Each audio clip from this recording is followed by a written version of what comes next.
Welcome back to Eater's Digest. With me, as always, is Willow North. Willow, how was your fall break? My fall break was very enjoyable. How was yours? It was all right. I was taught to measure a project's success by how many people miss you if you are gone. And so, based on the reception to us coming back to video form, we'll know if this project is doomed or not.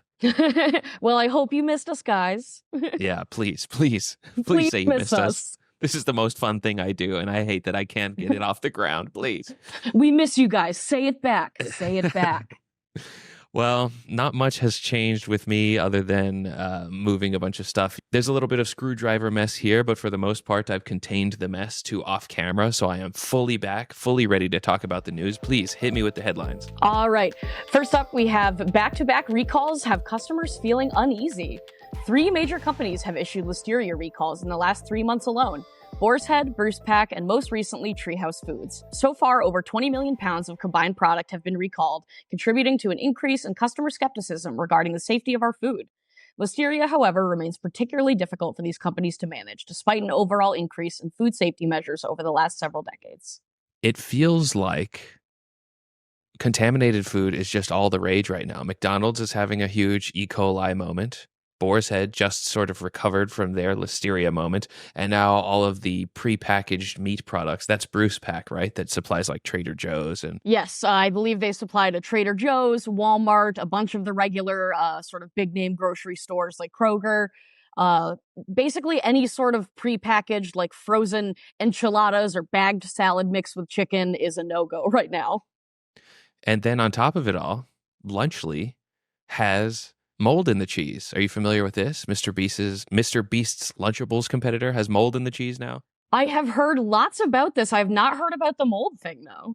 Yeah, Rosanna Pansino, I think is how you say her name, big YouTuber in the baking sphere, was doing a review of the Lunchly product and saw that there was mold in the cheese. She got roasted because she's like a Mr. Beast hater now, and people were just like, oh, there's cuts in the video, upload the video without cuts, you won't, you're faking this, you're such a hater. And she uploaded it to Twitter. It's like a 10-minute video where you can clearly see like there is mold in the cheese. It wasn't opened, she didn't plant the mold there, and lots of other people are now coming on and saying like, oh, we're going to do an unboxing to prove that she was lying, and then also finding mold in the cheese. I think it's really fascinating, but it was posed as this sort of like cynical moment where it's like, Mr. Beast and KSI and Logan Paul, they've teamed up and they've failed at food safety. But at the same time, Boar's Head and McDonald's, I remember somebody saying something like, it's a real feat that they're able to serve billions of people and nobody gets sick. People are getting sick. It's like a completely overrun this entire food system. I guess partially because so many foods come from just one distribution center, but also it seems like a certain number of people are kind of just okay with it. I know my mother-in-law just went to McDonald's yesterday and she ordered a cheeseburger, and then upon sitting down, she told me this story. She said, and then I just remembered they're having a huge E. coli moment. And so I went up to the front desk, the cashier, and said, hey, is this still okay to eat? And she assured me, yes, it's just the quarter pounder with cheese that uses fresh meat and everything else is old and frozen. So I sat down and enjoyed my meal. So it's like the sentiment and the problems are aligning in this perfect way, coupled with the fact that it's like an election moment. And so there's not probably going to be too much news focused on this. You think about Chipotle, who had a very, very small E. coli outbreak and it like destroyed their brand, compared to all of these brands who are having much bigger outbreaks with much worse consequences. I think this is going to get swept under the rug pretty easily. I think so too. And it's funny that what the McDonald's employee said to her about that, because this E. coli recall, as far as I'm aware, has nothing to do with the meat itself. It has to do with the onions that are served on that burger. And I guess not on any other product, which sounds strange to me. And it's actually not just McDonald's that this is happening to. It's Taco Bell and a bunch of other fast food restaurants that are using these onions too. For some reason, McDonald's is the only one getting any sort of publicity about it. And even that, it's at very little. I don't remember where it comes from. Maybe like Tim and Eric, but do you remember that old song that's a chorus of children singing, all the food is poison, all the food is... It becomes more and more true every day. Yeah, I mean, I feel like every week we have another recall to talk about, and I'm glad that we sort of have this overarching theme to discuss it under, because every week it seems like, boring topic after boring topic. Nobody wants to hear about 20 million pounds of meat being recalled every week. That's just making people feel uneasy. And on top of that, the fast food's not safe either. The meat, the fast food, the waffles, nothing is safe. I feel this way a lot, and I'm wondering if you start to feel it as well, where it's like we spend so much time thinking about food news for the purposes of this show that we're just like, oh, that's old news. We don't need to talk about that. Everybody understands it. But I'm still hearing people being like, wait, something happened with Boar's Head? And you know that it's just not catching on and it's not making enough of a difference especially when you think of like the seed oil haters who are just like, oh, canola oil is poison. Meanwhile, like so much actual poison is being sold right now and killing people. Yeah, I feel like there is a lot more that people talk about in regards to sort of the pseudoscience, scary stuff that's going on. I think at the end of the day, what this means is that more people should be watching Eater's Digest and getting their food news from us. Fine dining restaurants are ditching digital. Popular NYC restaurant Ulali has gained notoriety over their refusal to implement digital reservations, a practice shared by other restaurants within its ownership group. This approach is part of an overarching trend of New York City fine dining restaurants moving towards a digital-free model, with some even transferring online reservations into physical books for an old-school illusion. This shift aims to create a more personal dining experience and foster stronger connections between staff and guests in a world where restaurants are becoming increasingly reliant on automation and AI. I feel like this is an extension of what I talked about a couple of weeks ago when I said, the people who care about these little things are overjoyed by the proliferation of the opposite of those things taking place. I think the example I gave was coffee shops with not enough bathroom options. But for example, I just ordered I live in a new house, a neighborhood Chinese restaurant. I wanted to try it for the first time because they left a little menu on my door. And I thought, neighborhood Chinese restaurant, let's try it out. I go to their website. I Google it. I see that there is a order online button. I click that order online button and I see like, oh, this makes it pretty easy. Let me just double check the price against this little pamphlet that I got in the mail. It's like a $1 or $2 difference. You know what? I'm just going to call them. I call them. They answer the phone very quickly. I give them my order. I'm going to go there anyway. I wasn't ordering it for delivery. That, to me, is a good example of somebody who cares, just enough to save $2. It's not a real time savings to do it online. The only thing you get out of it is you don't have to talk to somebody. But I don't know. I feel like even though that isn't a fine dining example, this restaurant Ulali that you're talking about proves that there's at least some subset of people who do care enough about this sort of stuff.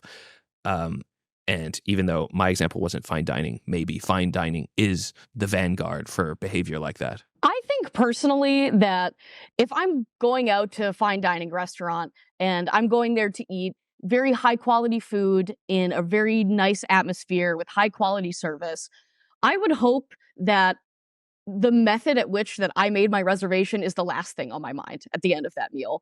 I think that it's probably the least important factor in terms of going out to eat and sitting in a restaurant. I think the presence of that automation and AI in like telephone ordering and delivery and online is a lot more noticeable and a lot more prohibitive to people because they're encountering that and they're like, never mind.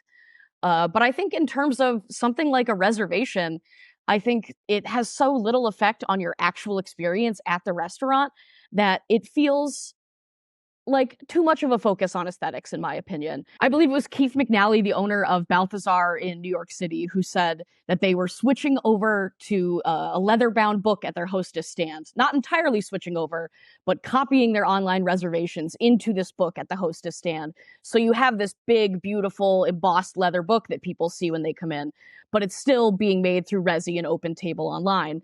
And I think that that's just a little bit too much of a focus on aesthetics. And Keith himself even said, isn't it worth losing a little efficiency to make things a little bit more personal?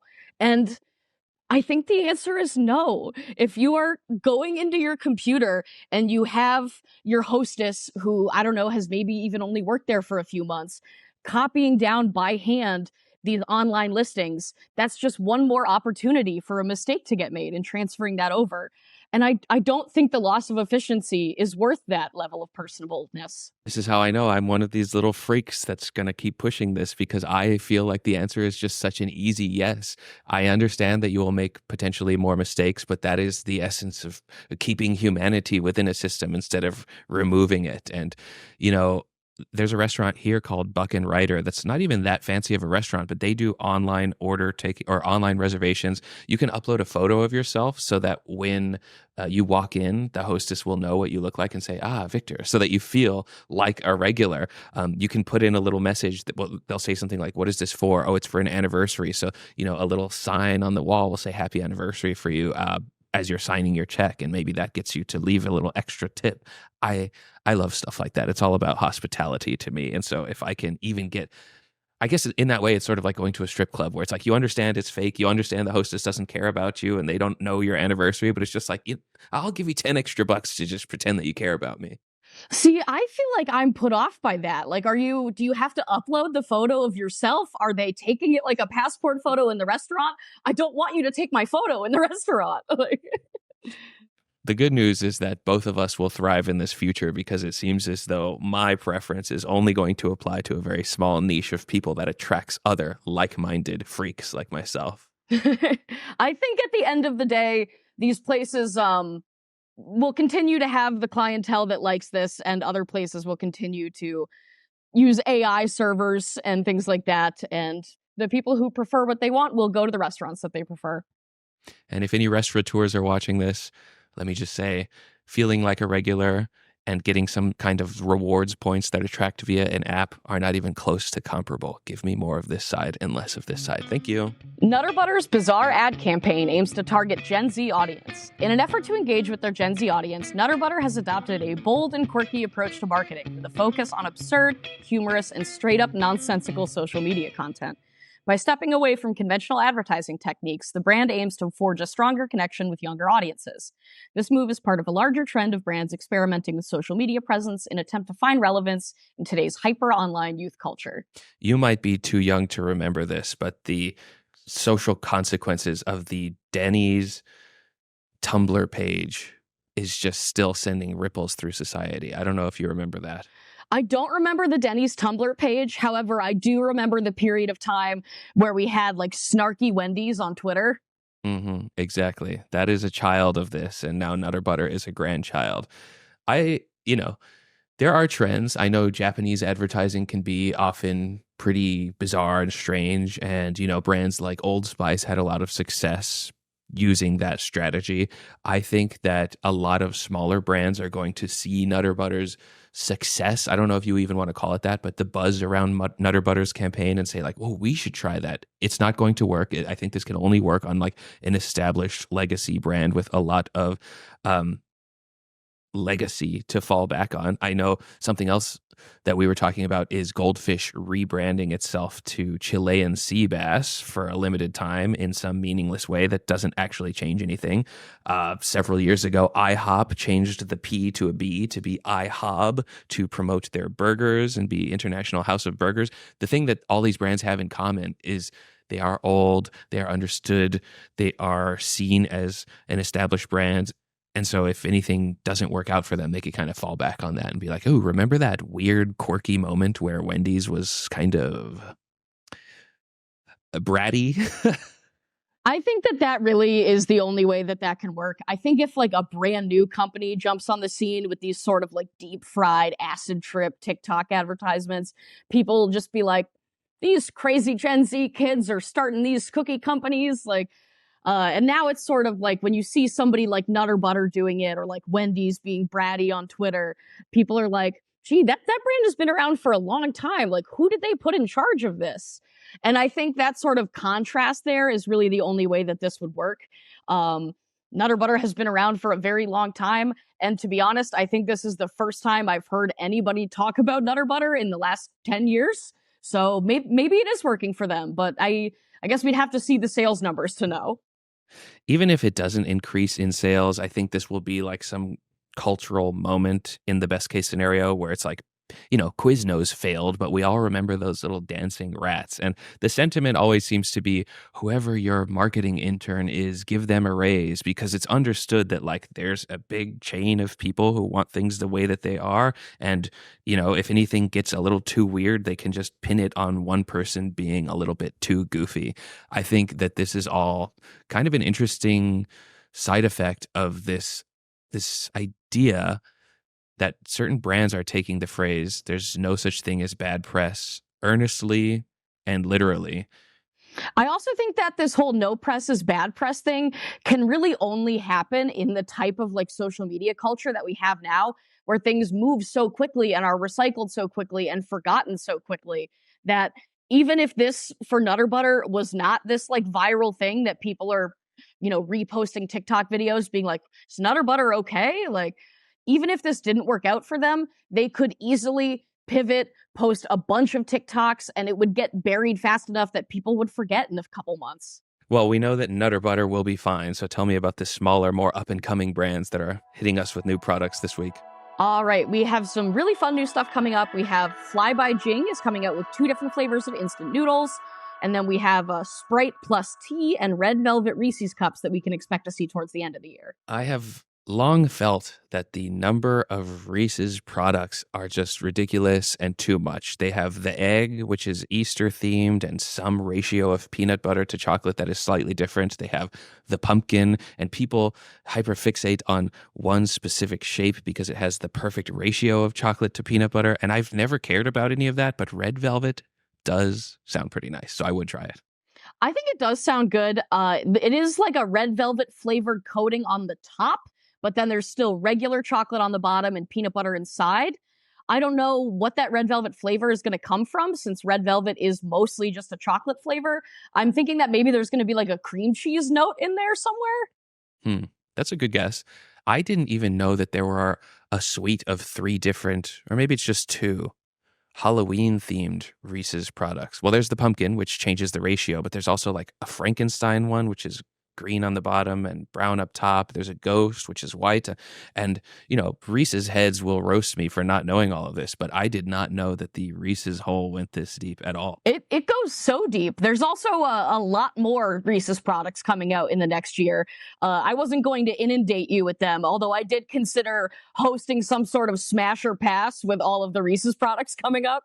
As for the Fly by Jing instant noodles, I don't think I'll try them. I still have not tried any Fly by Jing product just because it always struck me as a sort of like direct-to-consumer yuppie brand, but that's Oh, true. really?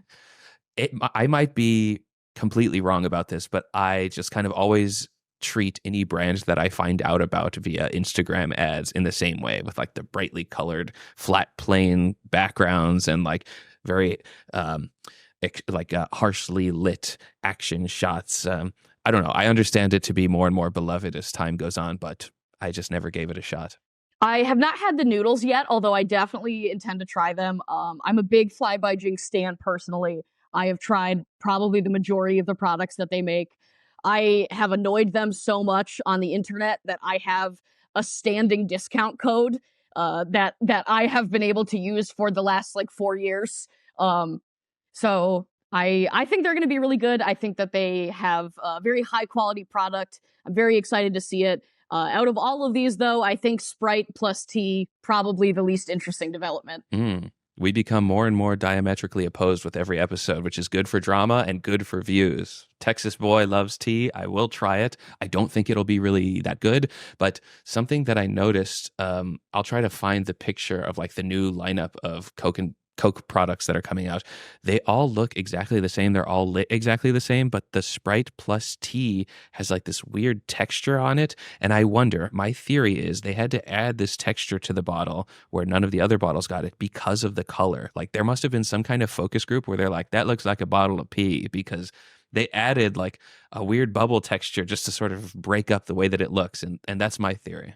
I remember seeing a photo of it and thinking that something about it looked off and not being able to put my finger on it. And I'm going to have to go back and look at that now.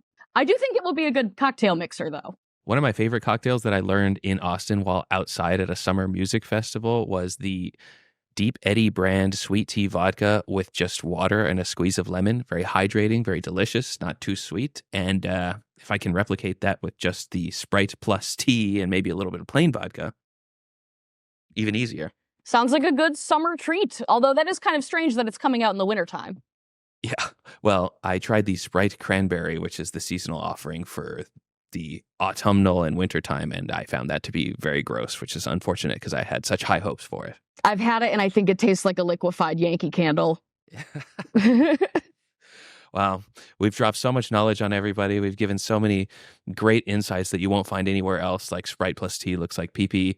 This is what you guys are missing when we go on sabbatical. We're back now. Keep sharing, keep watching, and keep us back. We love you guys. Say it back. See you next time. See ya.